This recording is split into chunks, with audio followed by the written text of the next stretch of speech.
Topic po natin ngayon, 8 possible warning signs ng atake sa puso or heart attack bago ito mangyari. So bilang internist cardiologist, lagi yan naman nakikita ko, sakit sa dibdib, high blood. Pero ito, maganda to. Merong pag-aaral na as long as 30 days bago magkaroon ng heart attack ang isang lalaki o babae, meron na daw parang pakonti-konting sintomas na binabaliwala.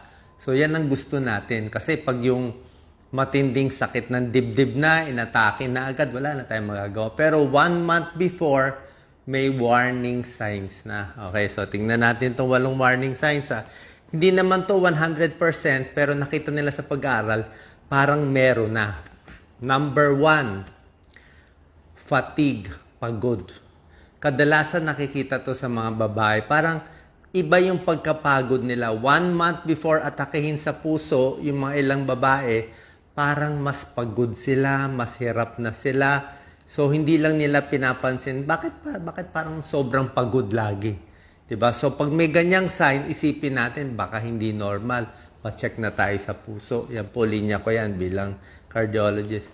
Number 2, laging nasusuka, laging masakit ang tiyan, laging hindi natutunawan. Oo, isipin natin, ulcer lang yan, o baka GERD lang yan, o acid reflux lang yan. Bakit parang laging masakit ang tiyan ko na wala namang kinakain iba? So, pag masakit ang tiyan, pwedeng GERD, reflux, may nakain kang chicherya o mga junk foods, or possible na pala yun na chest pain na pala yun. Kala mo lang sikmura, pero na-misjudge mo na puso na pala. Okay? So, lalo na pag may edad na, above 40, 50 years old, may katabaan, medyo maraming bisyo, pa-check natin. So, 1, fatigue. Number 2, nausea, indigestion. So, possible lang to, hindi naman sigurado kasi pwedeng ibang sakit naman ito eh. Number 3, ito, cold sweats. Hindi ito yung pinapawisan na normal. Ito yung nagpawis ng malamig. Pinapawisan ng malagkit at malamig. Iba yon. Ang pawis po natin, 2 klase. Meron tayong pawis na nag-exercise na initan. Yun yung pawis na maraming tubig. Malabnaw lang yon. Pero meron tayong pawis na yung pawis na sobrang kaba, may sunog, may kaaway, may problema, panic attack. Yung pawis na yan, malagkit, may mga fatty, may fats yung sa pawis natin. So, ibang pawis yun. Masamang pawis yun. So, pwedeng nervyos or pawis yun ng heart attack. Yung mga inaatake sa puso, yung mga bumabagsak yung blood pressure, yung lalo na pag hypotensive na, let's say 80 na lang ang BP, ang lagkit-lagkit ng pawis, biglang pinawisan ng malagkit, bad sign yun. Okay? Minsan nangyayari yan, 2 weeks, 1 month bago atakihin sa puso. Number 4, madalas kumakabog ang dibdib for no reason. Siyempre, bago naman totally magbara yung ugat sa puso, bago umabot sa heart attack, minsan pa konti-konti na muna yung bara niya. So, pag nagbabara yung ugat sa puso, nagkukulang na blood supply, nagiging irritable yung puso. Kaya minsan normal tibok, tapos parang hinihingal, biglang bibilis ang tibok, tapos okay na naman, tapos babalik na naman. So, until magbara na sa puso. So, warning sign na pala yun. Okay? Kaya kahit ako, kung nakakaramdaman ako nitong mga warning signs, siguro baka wala lang, napagod lang tayo, overwork. Pero minsan, kung medyo iba ang feeling mo, wala naman masama, papa-check up tayo. Number 5, bigla na lang hinihingal. Okay, dati hindi ka naman hinihingal. Ngayon, ang bilis mo na hapuin, di ba? Bakit parang hinihingal ako? Akyat na isang hagdanan, hingal na palagi. Okay, pwedeng kulang ka sa kondisyon, pwedeng tumatanda lang yung hingal, or pwedeng sign na yun na mahina yung puso. Okay? Number 6, ito na, yung medyo parang may nararamdaman na sa dibdib. Minsan kasi sa mga pasyente, sasabihin nila, hindi ako nagpa-check up sa puso kahit may heart attack kasi hindi naman mabigat dibdib ko, hindi naman masakit Dok, hindi siya masakit, parang parang may pressure lang parang may nakaipit. Ang explanation ng pasyente natin lang nakaipit, parang may konting dagan, parang hindi makalunok, hindi makasinok. Minsan ganyan ang example nila. Hindi naman dito, minsan nandito sa may sikmura, minsan papasok, minsan sasakit, mawawala, sasakit, mawawala. So, pag may ganyang pressure, okay, pwedeng ibang dahilan or pwedeng heart problem. So, uncomfortable pressure. Number 3, minsan, ang heart attack, hindi sa dibdib ang nararamdaman. Minsan, sikmura. Minsan, leeg. Sa leeg masakit, yung pala sa dibdib na. Minsan, dito sa kaliwang kamay. Dito, sa loob, inner. Minsan, dito sa panga. Pero pag sa panga, kailangan lower jaw. Meron nga pasyente, nagpumunta sa dentista, sabi niya, sakit ng panga ko, may sira ipin ko. So, check up yung dentista, wala naman makitang problema, yung pala heart attack na. So, minsan kasi yung heart attack, tridor yan, lalo na sa mga babae, ibang sintomas. Minsan, hinihingal lang, masakit sa jaw, minsan sa kamay. Okay? So, alam ko nga, medyo alanganin tong mga sintomas. Small chance lang naman na heart attack to. Pero kahit maliit ang chance, walang masama. Magpa-check ng ECG, magpa-blood pressure, magpa-blood sugar. Kung magpa-check sa isang cardiologist, baka gawan kayo ng 2D echo or stress test. Tapos, syempre, depende sa bisyo. Kung medyo middle age na, 40, 50 years old, naninigarilyo, laging puyat, sobrang alat, sobrang stress sa buhay, iyak ng iyak, naghiwalay sa partner, lahat yan. Todo stress. Sabihin, may risk factor ka, pa-check up tayo. Okay? Kasi itong mga nabanggit kong sintomas, pagod, pawis na malagkit, hingal, palpitasyon, nakita nila 1 month before a heart attack, meron na palang reklamo yung pasyente. Pero hindi nagpatingin. Kadalasan hindi magpapatingin dito. So yun lang ang habol natin. Dito sa second part natin, very important to. Pag masakit na ang dibdib mo, di ba? Talagang feeling mo, puso na. Ano ang mga possibilities? Okay? So, maraming possibilities ang chest pain. Huwag agad matakot. Hindi agad atake sa puso yan. Hindi agad nakamamatay. May 15 possibilities. Kaya kami mga cardiologists, pag may nagsabi yung sakit ang dibdib, tingnan muna natin. Baka hindi naman sa puso. Okay? Number 1 cause ng chest pain, doon tayo sa serious. Pwedeng angina talaga. Pwedeng may bara talaga sa puso. Let's say, lalaki, middle age, diabetic, naninigarilyo. Depende nga po sa patient profile. Pag ang patient profile nyo, ibig sabihin, ang itsura ninyo ay mataba, matigas ulo, diabetic, naninigarilyo, masakit ang dibdib, malaking chance, puso yun.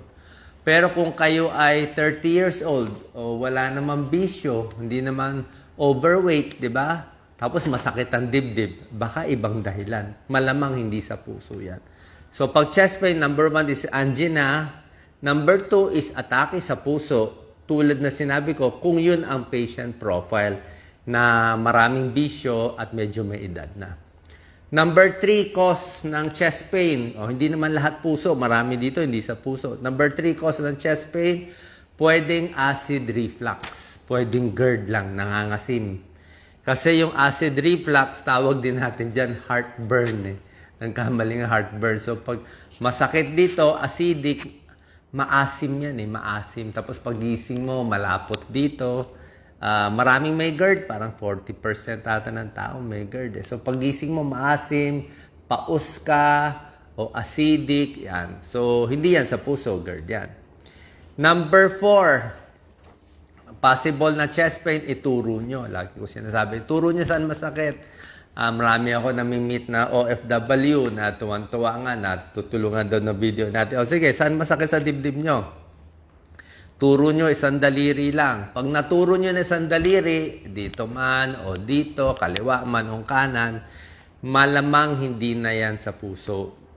Kasi pag natuturo mo na isang daliri, nasa ribs na yan May ribs tayo. Pag ribs yan, costochondritis na yan. Baka nadaganan mo yung dibdib mo o nagbuhat ka o kulang ka sa stretch.